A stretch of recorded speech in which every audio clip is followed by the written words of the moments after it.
With profound humble gratitude and love to all venerated enlightened masters, we bow to the Almighty in soulful gratefulness for gifting us with their holy blessed presence. May all beings be awakened by their divine grace. Part 4 of 4.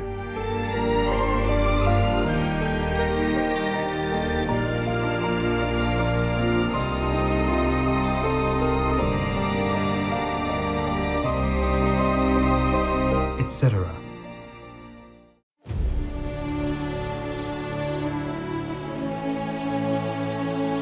Our programs offer many languages. Please visit suprememastertv.com/schedule.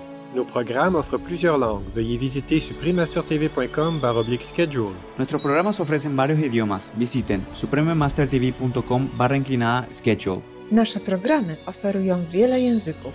Prosimy zobaczyć suprememastertv.com/schedule.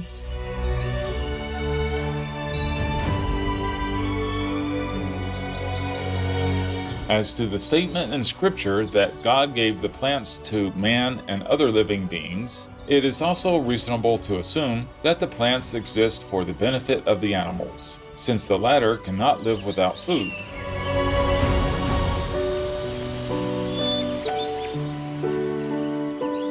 Please continue watching to hear the wisdom of medieval Jewish philosopher and Rabbi Moses Maimonides, vegetarian.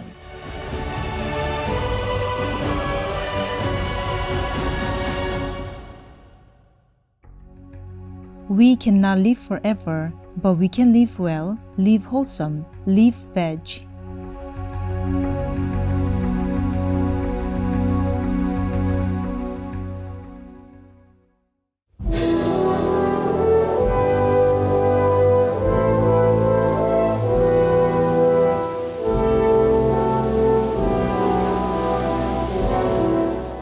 Shalom is hello in the Hebrew language. I am Isaac.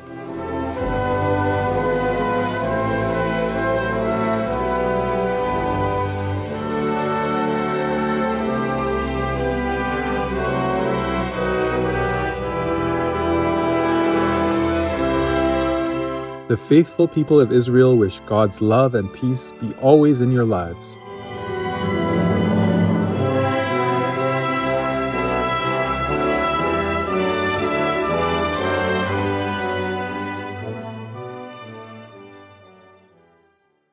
Welcome to On the Divine Wisdom from The Guide for the Perplexed by Maimonides, Vegetarian, Part 2 of 2, on Words of Wisdom.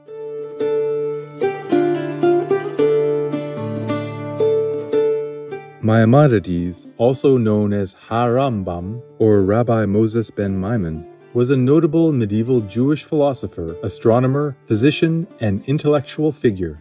Born into a prominent family in Spain, Maimonides' path eventually led him to Morocco and Palestine until he finally settled in Egypt, in El Fostat, near Cairo.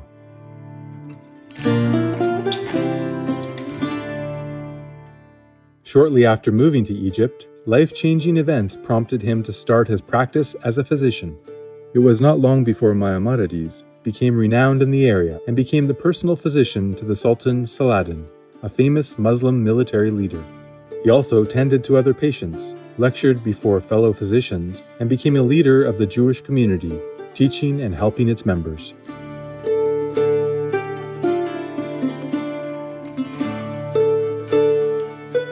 Famous works by Maimonides include Mishneh Torah, a commentary on the Talmud, and The Guide for the Perplexed, philosophical discussions regarding theological matters.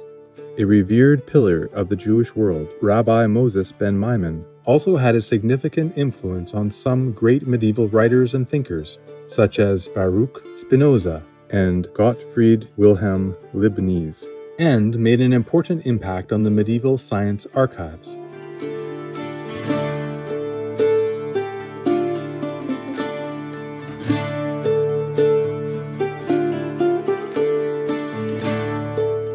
Today we will continue to read selections from Part 3, Chapter 13 in Rabbi Moses ben Maimon's book, The Guide for the Perplexed, to better comprehend the true nature of the universe.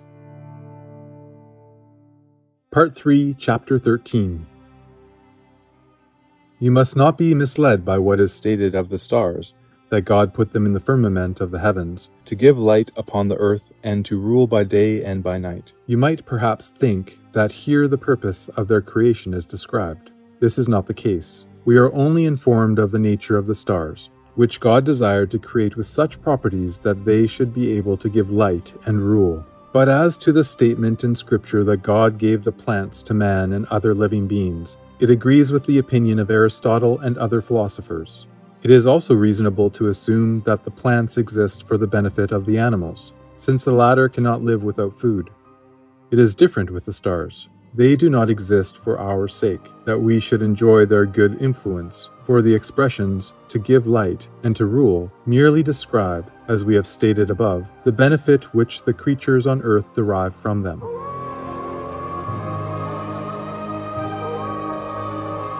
I have already explained to you the character of that influence that continually causes the good to descend from one being to another.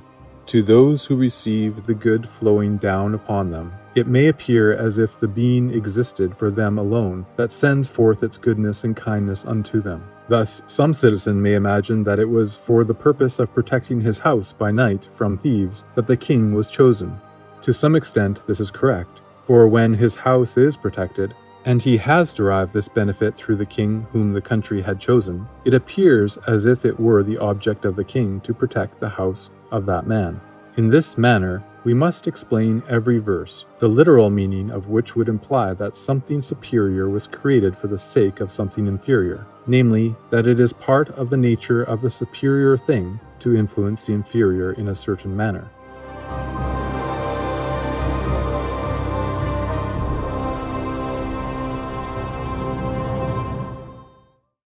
We remain firm in our belief that the whole universe was created in accordance with the will of God, and we do not inquire for any other cause or object. Just as we do not ask what is the purpose of God's existence, so we do not ask what was the object of His will, which is the cause of the existence of all things with their present properties, both those that have been created and those that will be created.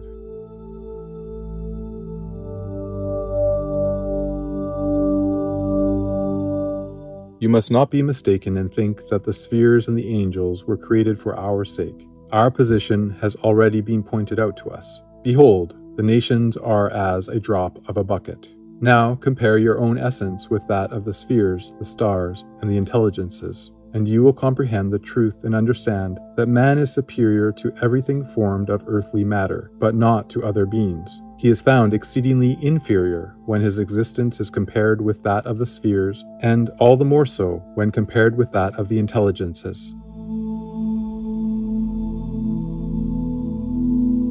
The phrase, "Behold, he put no trust in his servants," is employed in reference to the angels, indicating that these do not possess perpetual existence since, as we believe, they have had a beginning. And even according to those who assume the eternity of the universe, the existence of the angels is at all events dependent on and therefore inferior to the absolute existence of God.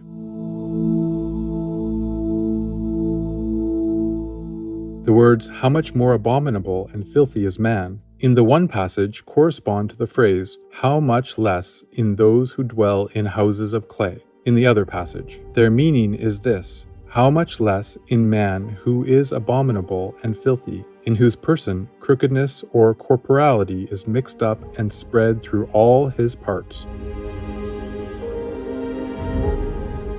Iniquity is identical with crookedness, as may be inferred from the passage. In the land of uprightness he will act with iniquity, and Ish, man, is here used in the same sense as Adam, human being, for man, in a general sense, is sometimes expressed in Scripture by Ish, he who smite a man, Ish, and he die.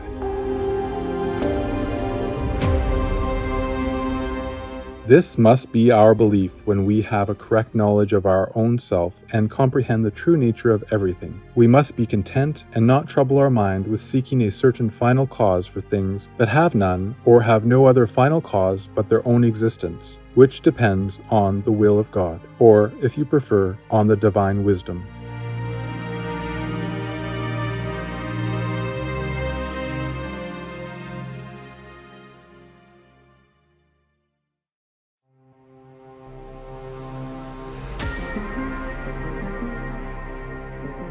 The mental strength that sustains my commitment to veganism has also helped me in forging the physical strength required to compete at the highest level in powerlifting. I am extremely proud to be a vegan powerlifter. Sahuri Lalain, vegan. Benevolent viewers, thank you for your company today. Coming up next is Music for the Soul with Ian Haywood, vegan, part 1 of 2, right after Noteworthy News. Please stay tuned to Supreme Master Television for more uplifting programming. May heaven's bliss fill your lives with eternal peace and joy always. Our programs offer many languages. Please visit suprememastertv.com/schedule and suprememastertv.com/WOW.